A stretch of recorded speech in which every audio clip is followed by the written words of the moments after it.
ছাত্ৰ ছাত্ৰীসকল, আশা কৰিছোঁ তোমালোক আটাইয়ে ভালে কুশলে আছা। মই আজি তোমালোকৰ কাৰণে বিষয়বস্তু হিচাপে লৈ আহিছোঁ প্ৰতীকবাদ। আশা কৰিছোঁ তোমালোক আটাইয়ে মোৰ এই আলোচনাটোৰ দ্বাৰা অলপ হ'লেও উপকৃত হ'বা, আৰু যদি অন্ততঃ দুটা শব্দও এই আলোচনাৰ পৰা শিকিব পাৰা মই নথৈ সুখী হ'ম। গতিকে আমি আহাচোন এই আলোচনাটোৰ বিষয়ে অলপ ভিতৰলৈ সোমাই যাওঁ। এতিয়া প্ৰতীকবাদ কি প্ৰথমে চাওঁ। প্ৰতীকবাদনো কি? প্ৰতীকবাদ শব্দটো ক'ৰ পৰা আহিল? আমি যদি চাওঁ প্ৰতীকবাদ কিহৰ লগত জড়িত হৈ আছে, প্ৰথম আমি ক'ব পাৰোঁ যে আধুনিকতাবাদী আন্দোলনৰ এক ফল হৈছে প্ৰতীকবাদ। ঠিক আছে, এতিয়া এই সাহিত্যৰ যিটো আধুনিকতাবাদী আন্দোলন, এই সাহিত্যৰ আধুনিকতাবাদী আন্দোলনটোৰ জন্ম বা সৃষ্টি কেনেকৈ হ'বলৈ পালে? আমি যদি চাওঁ কেতিয়া সাহিত্যত আন্দোলন এটাৰ সৃষ্টি কেতিয়া হয়? যেতিয়া সাহিত্যৰ বিষয়, ধাৰণা, আংগিক আদিত নতুনত্বৰ উন্মেষ ঘটে, নতুনত্বৰ সঞ্চাৰ হয়, আৰু সেই নতুনত্বৰ আলোচনাবিলাকক আধাৰ হিচাপে লৈয়ে 20 শতিকাত সাহিত্যত আধুনিকতাবাদী আন্দোলন এটাৰ জন্ম হৈছিলে। ঠিক আছে, গতিকে সাহিত্যত এই আধুনিকতাবাদৰ অন্তৰ্ভুক্ত কৰা হৈছিলে এই নতুনত্বৰ সঞ্চাৰৰ প্ৰৱণতাতে আধুনিকতাবাদৰ জন্ম হয়, সাহিত্যত আধুনিকতাবাদক অন্তৰ্ভুক্ত কৰা হয়। গতিকে আমি চাওঁ যে আধুনিকতাবাদ হৈছে নতুনত্বৰ পৰিপ্ৰেক্ষিতত গঢ়ি উঠা সাম্প্ৰতিক কালৰ এক বিশেষ আন্দোলন। আধুনিকতাবাদৰ সময়ছোৱা সামাজিক, ৰাজনৈতিক, অৰ্থনৈতিক আদিৰ ক্ষেত্ৰত যদিও সংঘাতৰ মুখামুখি হ'বলগীয়া হৈছিল, তথাপিও কিন্তু সাংস্কৃতিক দিশটোৰ ফালৰ পৰা ই যথেষ্ট সৃষ্টিশীল আছিল, বা সৃষ্টিশীলতাৰ সাংস্কৃতিক দিশটোৰ পিনৰ পৰা এই আধুনিকতাবাদী আন্দোলনটোৱে সৃষ্টিশীলতাৰ পৰিচয় দিবলৈ সক্ষম হৈছিলে। এতিয়া আধুনিকতাবাদী আন্দোলনৰ লগত জড়িত সাহিত্যিক, সক্ৰিয় কবি সাহিত্যিকসকলৰ ভিতৰত কোন কোন আছিল চাবা। Yeats, Proust, Valery, Jarry, Eliot, Ezra Pound, Lawrence, Joyce, Virginia উলফকে ধৰি বিশিষ্ট ব্যক্তিসকল আছিল। আৰু এই আধুনিকতাবাদী আন্দোলনে আধুনিকতাবাদৰ ওপৰত প্ৰভাৱ পেলোৱা কেইটামান মতবাদ আছিলে, কেইটামান দাৰ্শনিক আৰু বৈজ্ঞানিক মতবাদ আছিলে। কি আছিলে চাবা। আধুনিকতাবাদৰ ওপৰত প্ৰভাৱ পেলোৱা যেনে ডাৰউইনৰ বিৱৰ্তনবাদ, আইনষ্টাইনৰ আপেক্ষিকতাবাদ, ফ্ৰয়ডৰ মনস্তাত্ত্বিক, মাৰ্ক্সৰ দ্বান্দ্বিক বস্তুবাদ, ছাত্ৰেৰ অৱস্থিতিবাদ আদি। গতিকে আমি এই যে আধুনিকতাবাদী আন্দোলনৰ ওপৰত আধুনিকতাবাদৰ প্ৰভাৱ পেলোৱা এইকেইটা মতবাদ আছিলে, আৰু আমি যে এই আলোচনাত প্ৰতীকবাদৰ বিষয়ে আলোচনা কৰিবলৈ আহিছিলোঁ, গতিকে আমি আলোচনা কি কৰিম যে প্ৰতীকবাদ বা চিত্ৰকল্পবাদ আদিয়ে আধুনিক সাহিত্যৰ আংগিকগত দিশটোক যথেষ্ট প্ৰভাৱ পেলাইছে। সাহিত্যৰ আংগিক, যাৰ কাৰণে সাহিত্যত নন্দনতাত্ত্বিক দিশ এটা গঢ় লৈ উঠিছে। ঠিক আছে, গতিকে আমি গম পালোঁ যে প্ৰতীকবাদ হৈছে আধুনিকতাবাদী আন্দোলনৰে এটা ৰূপ। এতিয়া আমি চাওঁ সাধাৰণ অৰ্থত প্ৰতীক মানে কি? প্ৰতীক বুলি ক'লে তোমালোকে কি বুজিবা? সাধাৰণ অৰ্থত প্ৰতীকৰ অৰ্থ কি হৈছে? প্ৰতীকৰ অৰ্থ হৈছে চিন বা চিহ্ন, যাক আমি ইংৰাজীত কি বুলি কওঁ? চিম্বল। চিম্বল মানে চিহ্ন। এটা চিম্বল শব্দটোৰ আকৌ মূল ক'ৰ পৰা আহিছে? গ্ৰীক ভাষাৰ চিম্বলেম শব্দটোৰ পৰা আহিছে, আৰু যাৰ অৰ্থ হৈছে টোকেন বা চাইন। কোনো এটা বস্তুক প্ৰতিনিধিত্ব কৰিবলৈ গৈ যেতিয়া তাত আন বস্তুৰ উল্লেখ কৰি সেই নিৰ্দিষ্ট, তুমি কি ক'বলৈ বিচাৰিছা সেই নিৰ্দিষ্ট বস্তুটো বুজোৱা হয়, তেতিয়াই তাত প্ৰতীকৰ ব্যৱহাৰ হয়। এতিয়া চাবা যে সাধাৰণ দৃষ্টিত আমি যদি চাওঁ যে সাধাৰণভাৱে তুমি এটা অৰ্থ প্ৰকাশ কৰিব নোৱাৰা সেই ভাৱ অনুভূতিক তুমি কি ক'বলৈ বিচাৰিছা পটককৈ কৈ দিবলৈ তোমাৰ দিগদাৰী হয়।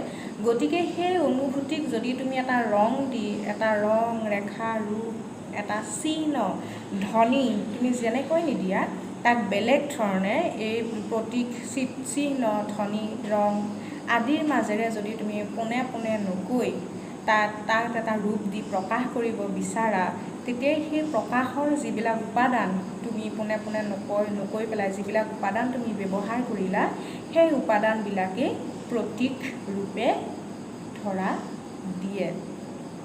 এতিয়া চাবা, প্ৰতীকৰ ব্যৱহাৰ মানুহৰ মাজত, মানৱ সমাজে কেতিয়াৰ পৰা প্ৰচলন কৰি আহিছে? আমি চাব পাৰোঁ যে মানৱ সমাজত প্ৰতীকৰ ব্যৱহাৰ আগৰে পৰাই আছিল বুলিব পাৰোঁ। এই ক্ষেত্ৰত আমি ক'ব পাৰোঁ যে মানুহে মনৰ ভাৱ প্ৰাচীন কালত এই যে অংগী ভংগীৰে প্ৰকাশ কৰিছিলে, লাহে লাহে মানুহৰ মাজত সভ্যতাৰ বিকাশ হ'বলৈ ধৰিলে, আৰু পৰৱৰ্তী সময়ত মনৰ ভাৱ চিত্ৰত প্ৰকাশ পালে, আৰু সিয়ে পিছত এই ক'লোঁ নহয় প্ৰতীক মানে চিহ্ন, এই যে চিত্ৰত প্ৰকাশ পালে, আৰু সিয়ে পিছৰ সময়ত প্ৰতীক ৰূপে সাহিত্যত পদাৰ্পণ কৰিলে, সাহিত্যত সোমাই পৰিল। গতিকে এতিয়া চাবা যে সাহিত্যত প্ৰতীক, আমি ক'লোঁ ন, প্ৰতীক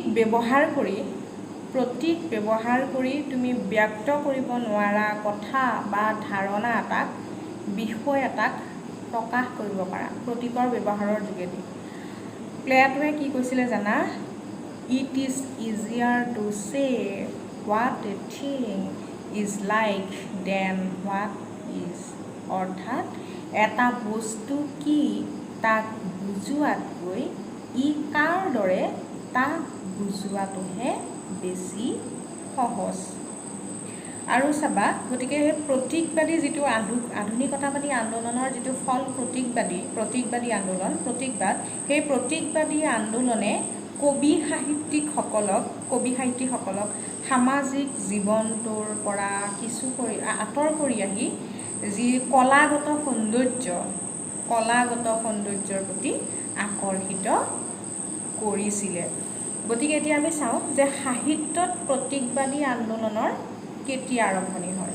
এতিয়া চাবা, সাহিত্যত প্ৰতীকবাদী আন্দোলনৰ আৰম্ভণি ঘটে 19 শতিকাৰ শেষ ভাগত ফ্ৰান্সত। এই ক্ষেত্ৰত আমি ক'ব পাৰোঁ যে 1857 চনত প্ৰকাশ পোৱা চাৰ্লছ বডলেয়াৰৰ ফ্ল'ৰ্ছ দ্য মল নামৰ গ্ৰন্থখনিয়ে এই আন্দোলনক পোহৰলৈ আনে, আৰু আমি এই বডলেয়াৰকে প্ৰতীকবাদৰ প্ৰতিষ্ঠাপক বুলিও অভিহিত কৰোঁ বা জানো। আৰু চাবা, আটাইতকৈ ডাঙৰ কথাটো হৈছে প্ৰতীকবাদ কাব্য জগতৰ এক বিশেষ আন্দোলন। ই আছিল বাস্তৱবাদ আৰু প্ৰকৃতিবাদৰ বিৰুদ্ধে কৰা এক আন্দোলন। এই আন্দোলনত যোগদান কৰা ব্যক্তিসকল কোন কোন আছিলে? এই আন্দোলনত যোগদান কৰা ব্যক্তিসকল আছিলে ক'লো, বডলেয়াৰ ক'লো ন, প্ৰতিষ্ঠাপক আছিলে। তাৰপিছত পল ভাৰ্লেইন, ষ্টেফান মালাৰ্মে আৰু পল ভালেৰীৰ আগতে কৈছোঁ বিখ্যাত কবিসকলে এই আন্দোলনটোৰ গুৰি ধৰিছিল। আৰু এই আন্দোলনে কি কৰিছিলে, কলাগত সৌন্দৰ্যক উপলব্ধি কৰাত গুৰুত্ব দিছিল, যাৰ কাৰণে তোমালোকক আগতেই কৈছোঁ সৌন্দৰ্যৰ সাহিত্যত নন্দনতাত্ত্বিক সৌন্দৰ্যটো ফুটি উঠিছিল। আৰু এওঁলোক এই কবিসকল মানে কেনেকুৱা আছিলে, সামাজিক জীৱনৰ পৰা এই মানে যিটো প্ৰতীকবাদে কবিসকলক সামাজিক জীৱনৰ পৰা আঁতৰত ৰাখিছিলে, যিহেতু তেওঁলোকে কলাগত সৌন্দৰ্যৰ ওপৰত গুৰুত্ব দিছিলে, কলাগত সৌন্দৰ্য উপলব্ধি কৰিছিলে। তেওঁলোক আছিল সৌন্দৰ্যত পৰম বিশ্বাসী, আৰু সেয়েহে তেওঁলোকৰ সেই আদৰ্শকে কবিতাৰ মাজেৰে কলাৰ মাজেৰে সেই সৌন্দৰ্যক প্ৰকাশ কৰিব বিচাৰিছিলে। আকৌ ইফালে চাবা যে ৰাজনৈতিক ক্ষেত্ৰৰ পৰা আঁতৰি অহা প্ৰতীকবাদী কবিসকলে এফালেদি বাস্তৱবাদী তথা যুক্তিবাদৰ বিকাশ আৰু আনফালেদি পৰম্পৰাগত ধৰ্মীয় বিশ্বাসৰ বিলোপ সাধন কৰিছিল। প্ৰতীকৰ প্ৰয়োগে ভাষাৰ কাব্যিকতা প্ৰদান কৰে। চাবা, শব্দ একোটাক অৰ্থঘন কৰি তোলে আৰু শব্দৰ বা ভাষাৰ মিতব্যয়তাৰ পৰিচয় দাঙি ধৰে। এই যি প্ৰতীকবাদী আন্দোলন, এই প্ৰতীকবাদী আন্দোলনে অতি কম সময়ৰ ভিতৰতে সমগ্ৰ ইউৰোপীয় সাহিত্যতে জনপ্ৰিয়তা লাভ কৰিলে। গতিকে আৰু এই প্ৰতীকবাদী আন্দোলনে যে জনপ্ৰিয়তা লাভ কৰিলে, তাৰ প্ৰতীকবাদী আন্দোলনৰ দ্বাৰা প্ৰভাৱিত হোৱা লেখকসকলৰ ভিতৰত আছিল Arthur Symons, Ernest Dowson, Dylan, Thomas Cummings, Hart Crane, William Butler Yeats, Thomas Stearns, Eliot, Ezra Pound আদি বিশেষভাৱে উল্লেখযোগ্য। আৰু এই যে প্ৰথম অৱস্থাত প্ৰতীকৰ ব্যৱহাৰ হৈছিলে কবিতাত, পিছলৈ কিন্তু কবিতাত প্ৰয়োগ হোৱা প্ৰতীকে নাটক, উপন্যাস, গল্প ইত্যাদিলৈও পৰিৱৰ্তন হ'বলৈ ধৰিলে। মানে কবিতাৰ পৰা গল্প, উপন্যাস, নাটকলৈও পৰিৱৰ্তিত হ'ল, অকল কবিতাৰ মাজতে সীমাবদ্ধ হৈ নাথাকিলে। আকৌ চাবা, প্ৰতীকবাদী কবিসকলে কেৱল যে এটা প্ৰতীকেই ব্যৱহাৰ কৰে তেনেও কথা নহয়, কাৰণ যিহেতু তেওঁলোকে সৌন্দৰ্যক বিশ্বাস কৰে, সৌন্দৰ্যক আৰাধনা কৰে, যাৰ কাৰণে তেওঁলোকে সেই আদৰ্শক কলাৰ মাজেৰে, কবিতাৰ মাজেৰে চিত্ৰিত কৰিব বিচাৰে। আৰু ইয়াকে কৰিবলৈ যাওঁতে তেওঁলোকে প্ৰতীকক আশ্ৰয় হিচাপে গ্ৰহণ কৰে। আৰু প্ৰতীকৰ ব্যৱহাৰৰ ফলত শব্দৰ যি মিতব্যয়তা, গভীৰ অৰ্থ, কম কথাতে অধিক অৰ্থ প্ৰকাশ কৰিব পৰা, কবিতা এটাক ব্যঞ্জনাময় কৰি তোলা আদিৰ প্ৰভাৱ পৰে, আদি দেখিবলৈ পোৱা যায় প্ৰতীক ব্যৱহাৰ কৰাৰ ফলত। ঠিক আছে, এতিয়া প্ৰতীকক আমি দেখুৱাব পাৰোঁ, ভাগ দেখুৱাব পাৰোঁ প্ৰতীকৰ প্ৰথাগত, কনভেনশ্যনেল, বিশ্বজনীন, ইউনিভাৰ্চেল আৰু ব্যক্তিগত, পাৰ্চনেল, এই ভাগবিলাকত আমি প্ৰতীকক ভাগ কৰিব পাৰোঁ। এতিয়া আমি চাওঁ এই ইউৰোপীয় সাহিত্যৰ পৰা আমি আধুনিক অসমীয়া সাহিত্যলৈ আহিছোঁ, যে আধুনিক অসমীয়া সাহিত্যত কবিতাৰ প্ৰয়োগ কেনেকৈ ঘটিল। এই আধুনিক অসমীয়া কবিতাত প্ৰতীকৰ প্ৰয়োগ আমি আধুনিক কবিসকলৰ প্ৰায়ভাগ কবিতাতে দেখিবলৈ পাইছোঁ। আৰু প্ৰতীকৰ সফল প্ৰয়োগ কৰা অসমীয়া আধুনিক কবিতাৰ এগৰাকী বিশিষ্ট কবি হৈছে হেম বৰুৱা। আৰু আমি হেম বৰুৱাৰ পিছত ক'ব পাৰোঁ নৱকান্ত বৰুৱা, নীলমণি ফুকন, অজিত বৰুৱা, ভৱেন বৰুৱা আদি কবিসকলৰ কবিতাৰ কথা ক'ব পাৰোঁ। আৰু নৱকান্ত বৰুৱাৰ কবিতাৰ আমি ক'ব পাৰোঁ পলহ কবিতাটো ক'ব পাৰোঁ। কবিতাটোৰ নামটো পলহ, নামটোৱেই প্ৰতীকধৰ্মী। তাত থকা কবিতাটোত থকা প্ৰায়ভাগ শব্দই প্ৰতীকধৰ্মী শব্দ, যেনে শাল, চতিয়ন, বুঢ়া আইতা, ককা দেউতা, বন নহৰু, ককা দেউতা আদি, চতিয়ন আদি আদি বেছিভাগ শব্দই হৈছে প্ৰতীকধৰ্মী। ঠিক তোমালোকক আকৌ মই ক'ব পাৰোঁ যে নীলমণি ফুকনৰ ওলমি থকা গোলাপী জামু নগ্ন, কাঁইট, গোলাপ আৰু কাঁইট ফুলি থকা সূৰ্যমুখী ফুলটোৰ ফালে আদি। এইকেইটা তোমালোকক কেৱল মই উদাহৰণহে দিছোঁ এইকাৰণে যে কথাটো আগতে কৈছোঁৱে যে আধুনিক কবিতাৰ প্ৰায়ভাগ কবিতাতে প্ৰতীকধৰ্মী শব্দ বিৰাজমান হৈ আছে। গতিকে এতিয়া আমি চাওঁ যে আধুনিক অসমীয়া কবিতাৰ উপৰিও গল্প, নাটক, উপন্যাস আদিতো প্ৰতীকৰ সফল প্ৰয়োগ দেখিবলৈ পোৱা গৈছে। আমি চুটিগল্পত ভৱেন্দ্ৰনাথ শইকীয়াৰ চুটিগল্পৰ কথা ক'ব পাৰোঁ, হোমেন বৰগোহাঁইৰ চুটিগল্পৰ কথা ক'ব পাৰোঁ, মহিম বৰাৰ চুটিগল্পৰ কথা ক'ব পাৰোঁ আদি। নাটকৰ ক্ষেত্ৰত হিমেন্দ্ৰ বৰঠাকুৰ বা অন্যান্য আমি নাট্যকাৰসকলৰ কথা ক'ব পাৰোঁ। গতিকে ঠিক এনেদৰে অসমীয়া ফ্ৰান্সত জন্মগ্ৰহণ কৰা প্ৰতীকবাদী আন্দোলনে অসমীয়া সাহিত্যলৈও এক ঢৌ নমাই আনিছিলে।